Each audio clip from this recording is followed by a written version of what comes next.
Bueno, chicos, les voy a contar cómo veo, cómo pienso la nariz hoy en día, qué es lo que hago en mi práctica, qué es lo que hago cuando veo un paciente. Esto no solo es importante lo que les voy a contar para pensar desde el punto de vista de brindar una solución, sino también cómo contextualizar un paciente para hacer un tratamiento más eficiente. Una cosa que yo siempre me pregunté era, ¿por qué hay pacientes que se enferman de la nariz y hay pacientes que no se enferman de la nariz? Y esto, por suerte, hoy en día tenemos un poco más de recursos para entenderlo. La anatomía y la fisiología nasales van muy de la mano. Todo lo que yo modifique de la anatomía me va a modificar la fisiología de la nariz. Entonces es muy importante que entendamos qué es lo que estamos modificando cuando corregimos un tabique, qué es lo que estamos modificando cuando corregimos un cornete o qué estoy haciendo cuando entro a un seno paranasal. Entonces yo le voy a contar algunos detalles de la fisiología que no son los que se nombran habitualmente. Siempre hablamos, históricamente, cuando hablábamos de sinusitis, hablábamos de los patógenos. Hablamos de la iatrogenia. ¿Por qué la iatrogenia? Porque cuando yo entro en un seno paranasal y rompo las vías naturales de drenaje de ese seno, estoy agregando un factor patológico a un seno que probablemente antes estaba sano. Los senos paranasales se limpian a través del movimiento mucociliar. Las cilias se mueven siempre en un sentido. Si yo rompo un ostium de un seno maxilar, voy a generar que eso genere una cicatriz y en esa zona de cicatriz no va a haber movimiento mucociliar. Entonces yo a partir de eso voy a estar favoreciendo que ese paciente pueda tener, a causa de la iatrogenia, una sinusitis crónica.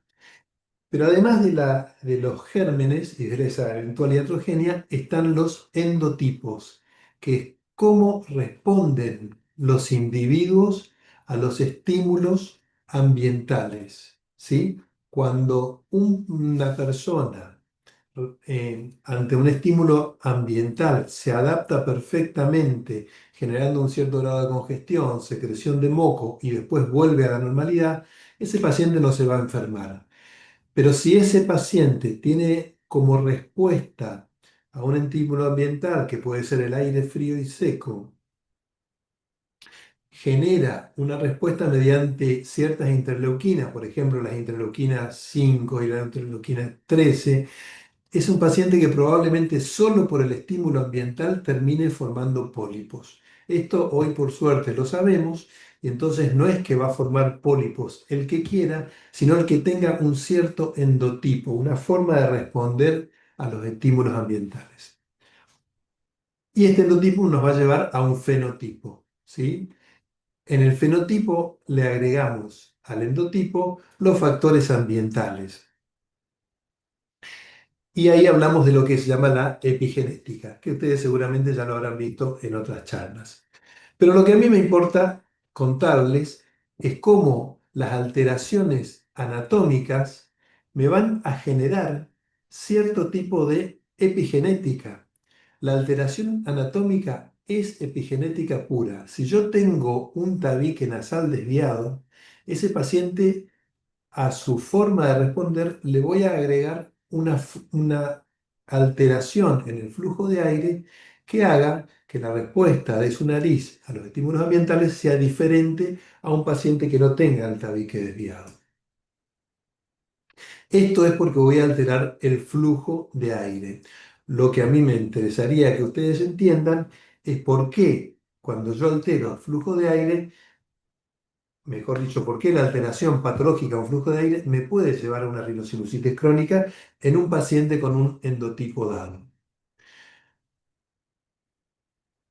Eh, y hoy hablamos de un concepto que es la inflamación a nivel corporal, que es el famoso inflammaging. Entonces, Antes no sabíamos por qué había pacientes que se enfermaban más que otros y hoy sí. Hoy sabemos que la inflammation, que es esa inflamación crónica de base que pueden tener ciertas personas, si yo le agrego un factor local, como puede ser una desviación de tabique, una rinitis alérgica o alguna otra alteración, es un paciente que se va a enfermar, ¿sí? Entonces, el inflammation es algo que yo voy a tener que tener en cuenta cuando trato a un paciente. Eh, la nariz la nariz, cuando funciona, sus funciones las cumple mediante los mismos recursos que una nariz que se inflama. ¿Qué quiere decir esto? Cuando una nariz se enfrenta al aire frío y seco, lo que va a hacer es generar una vasodilatación en la mucosa de los cornetes. Esa vasodilatación va a generar más llegada de sangre, va a generar congestión, va a generar más llegada de células blancas y se van a evocar un montón de reflejos a partir del sistema nervioso simpático y el parasimpático que me van a generar más congestión. Esto es inflamación. Si esta inflamación es pasajera, el paciente se adapta y vuelve a su estado normal, no pasa nada. Si esta inflamación es persistente, porque por ejemplo el paciente tiene una desviación de tabique, esta inflamación se va a convertir en un problema futuro. Pero si además el paciente tiene un terreno predispuesto, como puede ser un paciente diabético, un paciente con una permeabilidad intestinal aumentada, un paciente obeso, todos estos son factores, o un paciente sedentario, todos estos son factores que hacen que un paciente con una desviación septal pueda terminar o sencillamente en alguna molestia pasajera o en un cuadro de congestión persistente o en una sinusitis crónica. Históricamente, bueno, ustedes ya saben cuáles son los medicamentos que podemos utilizar en, en medicina para combatir las congestiones crónicas. No me voy a meter en eso, pero sí vamos a hablar de perdón, un segundito. Pero sí vamos a hablar de algo que es las medidas higiénico-dietéticas, que históricamente las nombrábamos. Hoy tenemos que decir que las medidas higiénico-dietéticas en pacientes con patología crónica rinosinusal es fundamental para lograr un éxito. ¿Cuáles son los recursos que yo uso más? La vitamina D, el omega 3. El omega 3 tiene un problema, que el omega 3 hay que usarlo aproximadamente 2 años para que tenga un efecto antiinflamatorio. La vitamina D en uso diario, en forma oral, en forma de comprimidos, es muy antiinflamatoria. Esto es muy interesante también usarlo en el paciente quirúrgico, empezar 2 o 3 semanas antes a darle vitamina D. La recuperación posoperatoria va a ser muchísimo mejor. Antioxidantes. Los antioxidantes son muy buenos corrigiendo congestiones crónicas y son muy buenos disminuyendo la inflamación perioperatoria, esto tanto en cirugía estética como en cirugía funcional de nariz. Eh, un antioxidante muy bueno es la superóxido dismutasa. Eso se consigue por suerte en nuestro medio y no es muy caro. Hay un antioxidante muy bueno que desarrolló gente del CONICET, este, que es muy eficiente, que lo hacen a partir del erizo de mar. Se llama Promarin Epic. Lo pongo acá. Este es muy buen antioxidante y la verdad que tiene un efecto descongestivo y tiene un efecto antialérgico muy interesante. Si a alguno de ustedes les interesa hacer rinoplastia estética, utilizar todos estos recursos hace que la inflamación posoperatoria sea mucho menor y la recuperación sea mucho más rápida. Bueno, y la corrección del leaky gut, a mí me gusta usar glutamina en polvo, no me voy a meter en eso, pero si a alguno le interesa, después podemos charlar de esto. Y por supuesto, entre las medidas higiénico-dietéticas tenemos la calidad de sueño.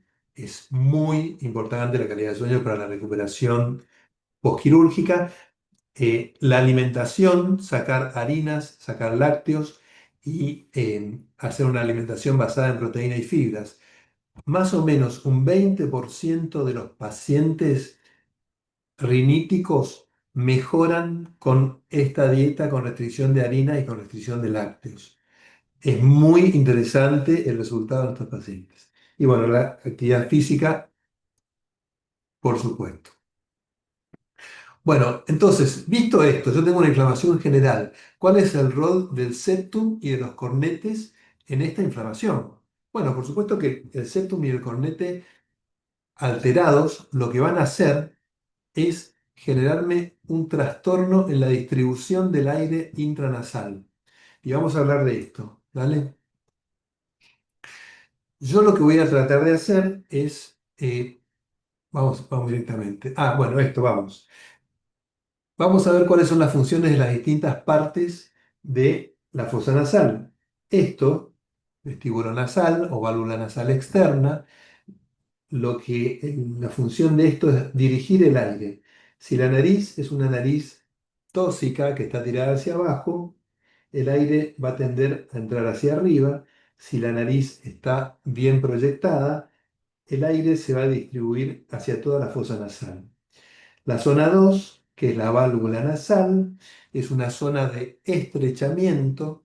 Esta zona de estrechamiento sirve para regular la velocidad de ingreso del aire.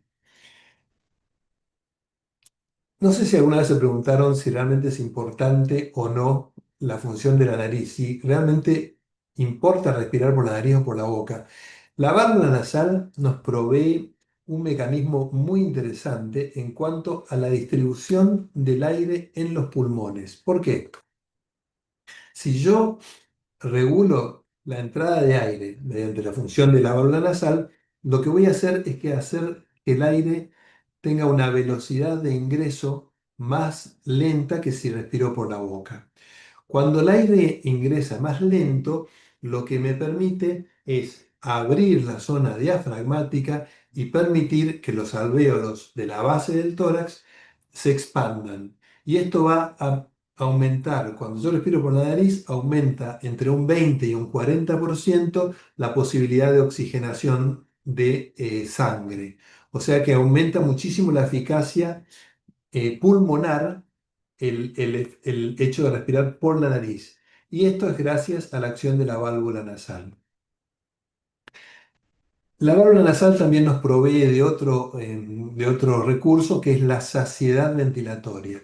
Si el aire se distribuye correctamente por la válvula nasal, yo voy a sentir que respiré y voy a tener saciedad ventilatoria. Si por algún motivo está obstruida la válvula nasal, yo voy a sentir que no respiré lo suficiente y voy a terminar boqueando. Ustedes van a ver en sus guardias, en sus consultorios, muchos pacientes que dicen, doctor, no me alcanza el aire y empiezan a boquear.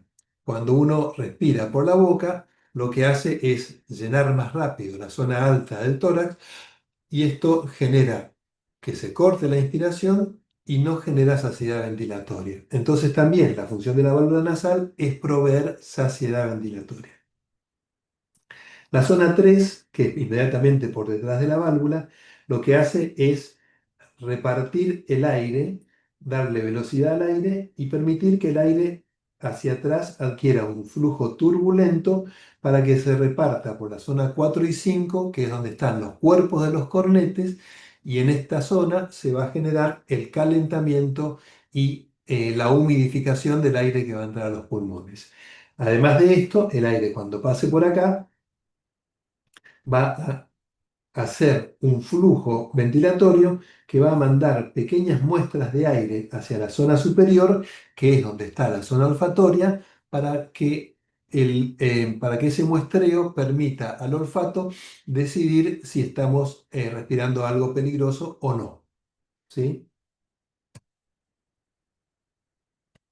Para que esto se dé, para que esto se produzca, tiene que haber un patrón de flujo nasal. ¿Qué quiere decir un patrón de flujo nasal? El aire no va a pasar eh, directamente de adelante hacia atrás.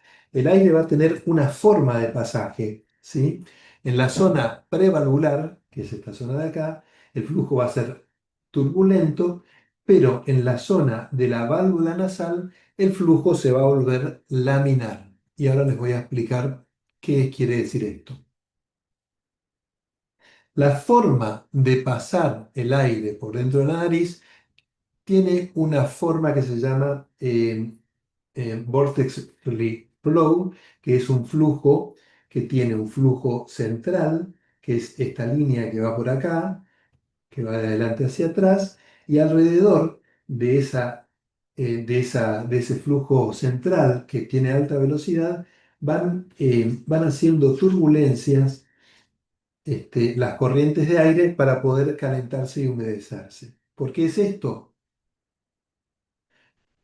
Porque yo necesito, a ver, cómo se calienta y cómo se humedece el aire que entra por la nariz.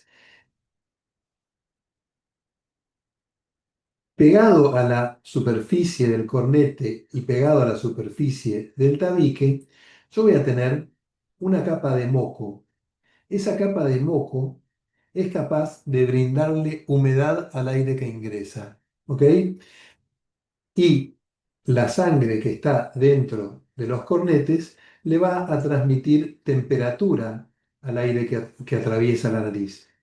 Pero resulta que si yo todo el tiempo le saco a la superficie del cornete la humedad y la temperatura, lo que voy a provocar es una mayor demanda de sangre. Si hay una mayor demanda de sangre, o sea, el sistema nervioso registra que se enfría la superficie mucosa y envía un estímulo para que haya vasodilatación de los vasos del cornete. Esto va a provocar un aumento de la llegada de sangre, un aumento de la temperatura superficial, pero por supuesto también un aumento del volumen del cornete. Si hay un aumento del volumen del cornete excesivo, va a dificultar el paso de aire a través de la fosa nasal. Y lo mismo pasa con el moco. Si el aire que pasa en contacto con la mucosa nasal se lleva la humedad del moco todo el tiempo, ¿qué va a pasar? Se va a desecar el moco. Y si se deseca el moco, ¿qué va a pasar? Que va a aumentar la concentración de iones y de sustancias secas pegadas a la mucosa nasal. ¿Qué pasa si aumenta la concentración iónica? De nuevo, esto va a ser un estímulo permanente para los receptores mucosos y nuevamente va a aumentar el flujo de sangre hacia la nariz, va a aumentar la secreción de moco. Entonces, una alteración en el flujo de aire que se lleve el aire pegado a la mucosa nasal, lo que va a terminar provocando es rinorrea, congestión nasal, obstrucción nasal. ¿Sí? Bien. ¿Y por qué esto es importante? Porque de la calidad del moco depende la función inmunológica, la función de acondicionamiento del aire y las respuestas del sistema nervioso simpático y parasimpático en la nariz. Lo mismo, una nariz que funciona bien va a tener un flujo de aire central veloz y a partir de ahí distintas capas que se van acercando hacia la mucosa, donde la transmisión de temperatura va a ser progresiva. Si en la superficie del cornete yo tengo 37 grados centígrados, esta temperatura va a ir transmitiéndose lentamente hacia este flujo central que va a tener una temperatura cercana a la temperatura ambiente. Ahora bien, si esto se corrompe, si no se respeta este mecanismo donde la transmisión de la temperatura y la humedad es en capas, por ejemplo, por una desviación septal, se corrompe completamente el paso de aire cercano a la mucosa y esto va a provocar desecación del moco y va a provocar enfriamiento de la superficie mucosa y esto va a evocar reflejos de vasodilatación con congestión de los cornetes, aumento de la secreción de moco. Esto en forma aguda, pero en forma crónica, esto va a llevar directamente a que el moco desecado deje expuesto la superficie mucosa sin mucosidad y esto va a llevar a la larga a una metaplasia. Para que esto no sea tan aburrido, vamos a ver un videito de esto, después volvemos acá. Fíjense, acá les voy a mostrar.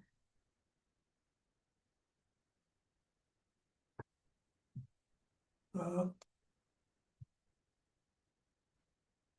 ahí, a ver, ahí está. Esta es una nariz normal, ¿ok? Ahí tenemos una anatomía normal, la zona de la válvula, la cabeza del cornete, un buen espacio ventilatorio. Esta es una nariz sana con un moco filante y con buen paso de aire, ¿ok?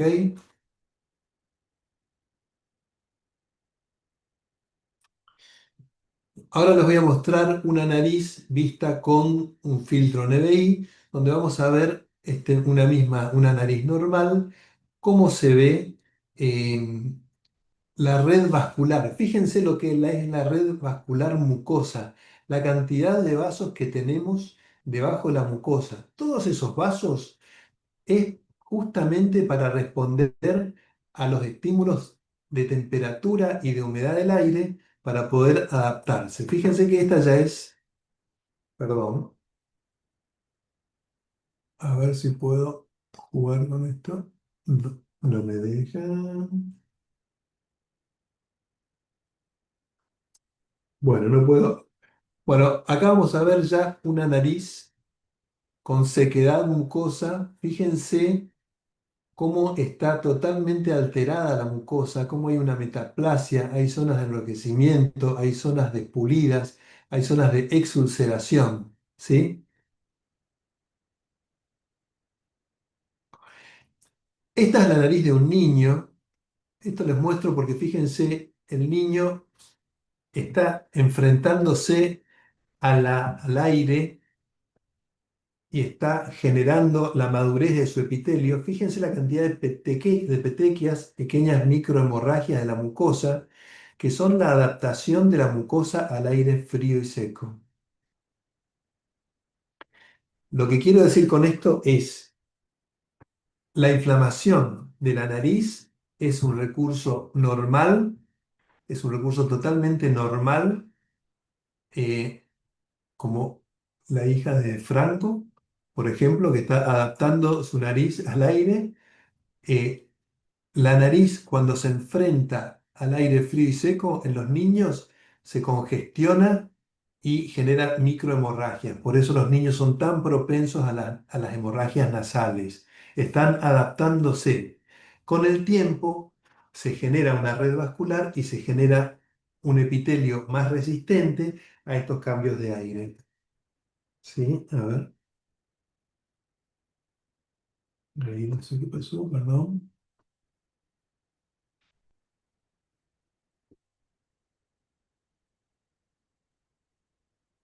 Bueno,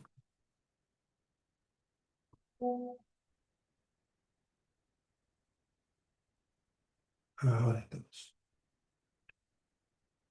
Ahí está, ahí estamos con el niño. Perdón.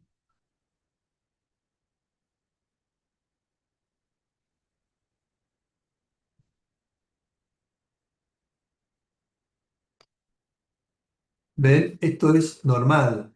En la zona de Kieselbach, los niños tienen mucha tendencia a generar hemorragias porque no están preparados. La mucosa es muy delgada todavía en ellos y no tienen los reflejos necesarios como para generar congestión. Entonces, lo que generan es inflamación. Y esto es importante entender, la nariz se inflama normalmente. Fíjense, esto ya es un adulto, fíjense el tejido en esta zona, tiene un epitelio de transición, esto ya es, no es una mucosa respiratoria, esto es tejido epidérmico, es piel que avanza sobre la mucosa nasal. Entonces, cada vez que operamos un paciente también vamos a estar generando cambios en su epitelio. Fíjense cómo se forma sequedad, perdón,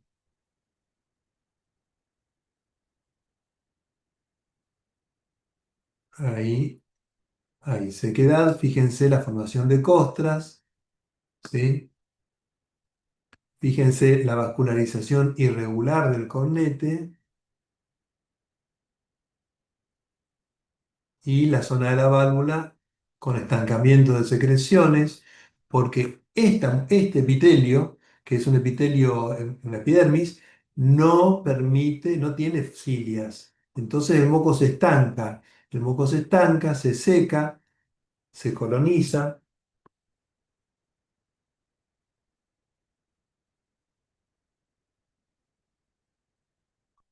Acá vemos también cómo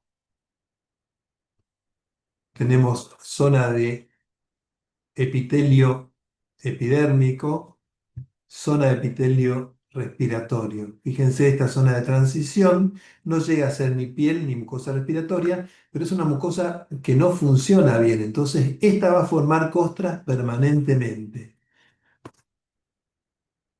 Por detrás, la red vascular está conservada, por suerte.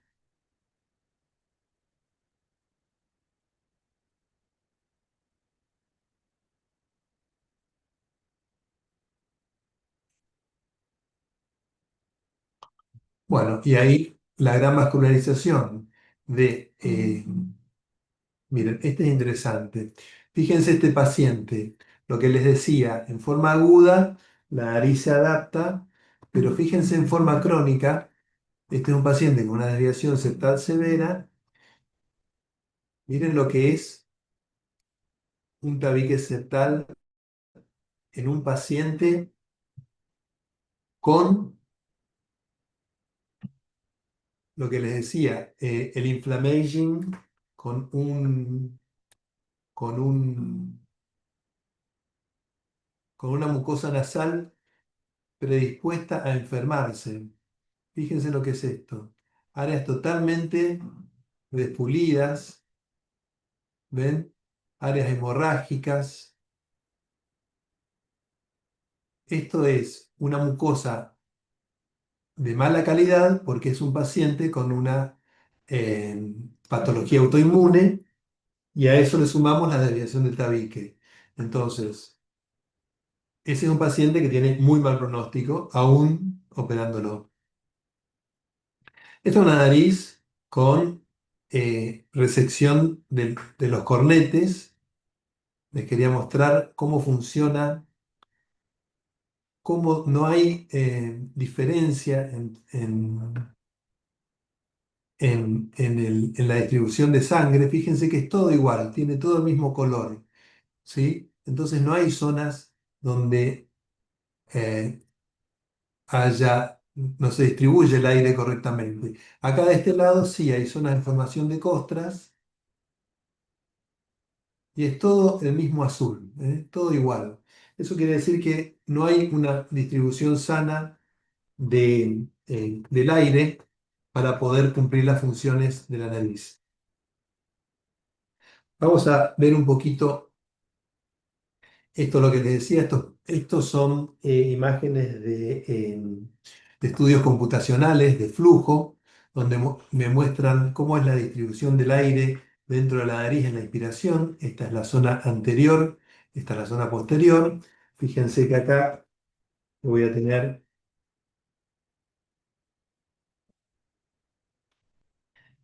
la entrada de aire, acá es la zona de la válvula nasal, ahí se comprime el aire y después se amplía la cámara endonasal y aumenta la velocidad del aire y se distribuye más por la nariz. Y tenemos este pequeño reflujo de aire que es el que va a ir a la zona olfatoria para eh, eh, permitir el sampleo de la muestra de aire. Pero fíjense arriba, yo tengo un estrechamiento de la válvula nasal, fíjense que hay mucho más reflujo de aire dentro de la nariz y esto va a generar, por supuesto, mayor sequedad, mayor turbulencia y va a exigir más a los cornetes. Entonces, esto también va a ser un motivo de hipertrofia de cornetes. Esto es otra cosa interesante. Fíjense acá, lo que me muestra es la presión que hace el aire sobre la pared. El aire cuando ingresa, así como la sangre en las paredes de la arteria, pega en la pared de la arteria y tiene un efecto. En la pared de la nariz, el aire también tiene un efecto que se llama Washer stress, o sea, el estrés que se causa en la pared nasal, y este estrés a largo plazo va a generar una respuesta anómala de la nariz a solamente el paso de aire. Esto, bueno, son nada, distintas formas de medir la velocidad del paso de aire, pero sí acá podemos ver, esta es una nariz normal, fíjense, el rojo significa mucha presión sobre la pared, el azul poca presión sobre la pared, fíjense que en una nariz normal nunca llega a aumentar mucho la presión sobre la pared nasal, y en una nariz donde yo tengo una hipertrofia de cornetes, que hay un contacto turbinocefal, si la presión sobre la pared va a ser muy importante, entonces la alteración del flujo va a traer mayor patología. Esto va a ser como un círculo vicioso donde la misma enfermedad causa cada vez más enfermedad. Lo que nosotros tenemos que lograr cuando buscamos corregir una nariz es eh, hacer este dibujo, ¿ven? Yo tengo que ver esta imagen en mi tomografía. Cuando yo veo esta imagen de la parte blanca, que es la luz nasal, esa es una nariz normal. Fíjense que yo tengo de este lado, acá, este lado, lo negro, por supuesto, es aire, pero abajo está amputada esa columna de aire por la hipertrofia de cornetes. Bueno, lo que tengo que hacer es lograr hacer una reducción, en este caso de cornetes, ya sea con medicamentos o con cirugía, para obtener esta forma de luz ventilatoria. En la endoscopía tenemos que verlo así también. Se repite esta S alargada. Si yo logro esto, vamos a lograr una anatomía tal que me va a permitir reproducir un patrón de flujo de aire, que es lo que veíamos antes, que me permita mantener la nariz sana. Si yo logro tener un patrón eh, de distribución del aire dentro de la nariz normal, mi nariz siempre va a funcionar normal, y esta normalidad va a ser la que mantenga la salud de la nariz. El mismo flujo de aire sano me permite una nariz sana. Bueno, esto ya lo vimos.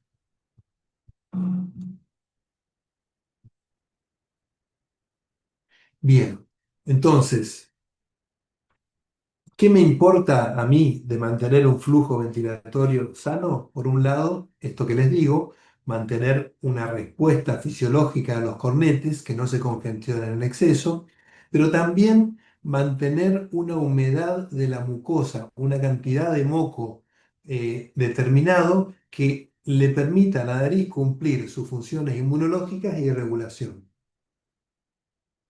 Por supuesto que la función del moco es atrapar materia, proveer viscosidad y elasticidad a la capa de moco que está inmediatamente por encima de la mucosa, para que las cilias lo puedan ir limpiando y ese moco se pueda eliminar. Bueno, tiene distintas sustancias, el moco, que le permiten actuar como antibacteriano o antiviral. También tiene la inmunoglobulina A. Y además, en el moco viajan los neutrófilos que llegan hasta la mucosa nasal a través de los vasos, salen de la mucosa, se meten en el moco y empiezan a viajar en el moco. Para poder viajar por el moco, este moco tiene que tener cierta dilución, tiene que tener cierta fluidez. Si el moco está muy seco, el neutrófilo no va a viajar, y entonces vamos a perder una defensa natural, y eso va a favorecer las rinitis y las rinosinusitis locales. Eh, Hay cosas interesantes que, por ejemplo, el movimiento ciliar. se enlentecen con un pH ácido. Entonces, muchos pacientes que tengan reflujo gastroesofágico pueden tener enlentecido su movimiento ciliar y este es el mecanismo por el cual nosotros siempre decimos que el reflujo gastroesofágico es capaz de producir o de colaborar con la producción de sinusitis. Y ojo que también el cloruro de sodio en forma crónica, usado en forma crónica, las gotitas de solución fisiológica usadas en forma crónica enlentecen el movimiento mucociliar. Entonces, no es aconsejable que un paciente en un posoperatorio se esté poniendo gotas todo el tiempo de solución fisiológica. Es preferible que use agua destilada para una limpieza mecánica que solución fisiológica. No quiero entrar en detalles demasiado, pero bueno, esto sí. Fíjense, el moco es, con su calidad, es el que va a avisar al sistema nervioso central de varias cosas. Primero, la temperatura y la humedad del aire ambiente para evocar mayor vasodilatación y mayor secreción de moco. Y esto va a permitir a la nariz funcionar como acondicionador del aire inspirado. Pero pero si hay mucha sequedad, entonces va a haber mayor concentración iónica y esto va a evocar mucha más respuesta de vasodilatación y de mayor secreción de moco. Entonces es muy importante que la calidad del moco sea la correcta para que la nariz funcione correctamente y no se congestione de más o no tenga un moco reseco que favorezca infecciones. Entonces, si yo cambio la concentración de hidratación del moco, voy a tener una pérdida de viscosidad, voy a tener una menor eficiencia ciliar, voy a tener una menor movilidad de los neutrófilos, con mayor tendencia a la colonización del moco por parte de las bacterias, y esto va a ser un estímulo permanente para el sistema nervioso autónomo para que haya una vasodilatación con congestión y rinorrea mucosa. ¿Sí? Todo esto se logra si yo tengo un patrón de flujo de aire normal. Entonces, si yo tengo una nariz que funciona normalmente, y volvemos al dibujito de antes, si yo tengo esta nariz donde el flujo de aire pasa mayormente por la parte central y no estoy corrompiendo el aire que está pegado a la mucosa de los cornetes o pegado a la mucosa del tabique, esta nariz se va a mantener sana a sí misma. Si por el contrario yo estoy todo el tiempo desecando la superficie del cornete, voy a tener una capa de moco anormal que va a estar permanentemente eh, eh, provocando congestión y infecciones nasales. Fíjense, esto nada, no hace falta ni que lo lean, pero fíjense todos los mecanismos de adaptación que se ponen en juego en la nariz de los que se conocen hasta ahora. Sustancia P, calcitonina, péptido, el BIP, el péptido intestinal vasoactivo, neuropéptidos, vitamina, eosinófilos, basófilos, neutrófilos, leucotrienes, prostaglandinas, complementos. Todas estas son vías que están a disposición de la nariz para poder defendernos de las infecciones y para poder calentar y humedecer el aire. Cualquier injuria celular va a desatar una cascada inflamatoria y va a hacer que la nariz empiece a funcionar distinto para defendernos, ¿sí? Entonces, la nariz sana hace que todo esto funcione armónicamente. La nariz enferma hace que todo esto desate cascadas inflamatorias que cada vez nos empeoran más.